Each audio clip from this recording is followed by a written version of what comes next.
പരിശുദ്ധ പരമാദിവ്യകാരുണ്യത്തിന് എന്നേരവും ആരാധനയും സ്തുതിയും പുകഴ്ചയും ഉണ്ടായിരിക്കട്ടെ.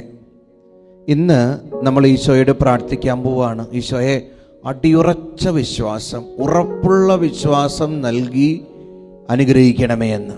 വചനം എന്താ പറയുക?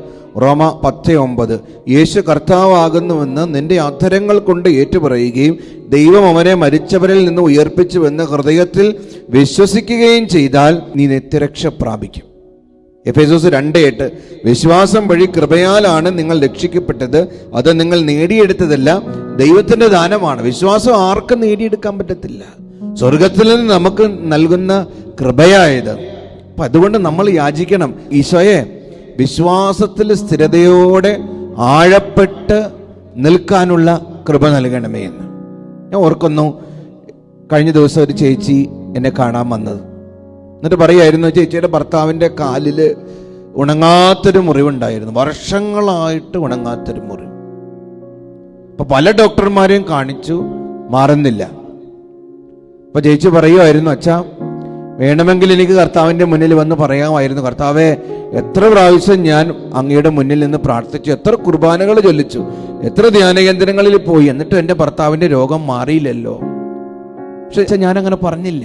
ഞാൻ പറഞ്ഞു, കർത്താവ് അങ്ങയുടെ ഹിതം പോലെ നിലനിൽക്കട്ടെ, എന്തൊക്കെ സംഭവിച്ചാലും ഞാൻ അങ്ങയിൽ വിശ്വസിക്കുന്നു, ഞാൻ അങ്ങയിൽ ശരണപ്പെടുന്നു. പിന്നീട് ഈ മരിയൻ ധ്യാന കേന്ദ്രത്തിൽ വന്ന് ചേച്ചി എല്ലാ ആഴ്ചയും വന്ന് നവേനയും ആരാധനയും ദിവ്യബലിയിലൊക്കെ പങ്കെടുത്ത് ഈ നിയോഗം വെച്ച് പ്രാർത്ഥിച്ചു. അവസാനം ആ മുറിവുണങ്ങി. വലിയൊരു അനുഗ്രഹവും അത്ഭുതവുമായിട്ട് അത് സാക്ഷ്യപ്പെടുത്തി, ഇവിടെ ഒന്ന് സാക്ഷ്യപ്പെടുത്തുകയുണ്ടായി. അതായത് നോക്കിയേ, വിശ്വാസത്തിൽ ഉറച്ചു നിൽക്കണം. വിശ്വാസത്തിനെതിരായ പരീക്ഷണങ്ങള്, വേദനകള്, ദുഃഖങ്ങള്, കഥനങ്ങള്, മുറിവുകള്, രോഗങ്ങള്, ബന്ധനങ്ങളൊക്കെ ജീവിതത്തിൽ ഉണ്ടാകുമ്പോൾ ഈ വിശ്വാസത്തിൽ ചഞ്ചലചിത്തരാകാതെ, കർത്താവിനെതിരെ സംസാരിക്കാതെ, വിശ്വാസത്തിൽ ഉറച്ചു നിൽക്കാനും വിശ്വാസത്തിനെതിരായ പരീക്ഷണങ്ങളെ മറികടക്കാനുമുള്ള കൃപയ്ക്ക് വേണ്ടി നമ്മൾ പ്രാർത്ഥിക്കണം.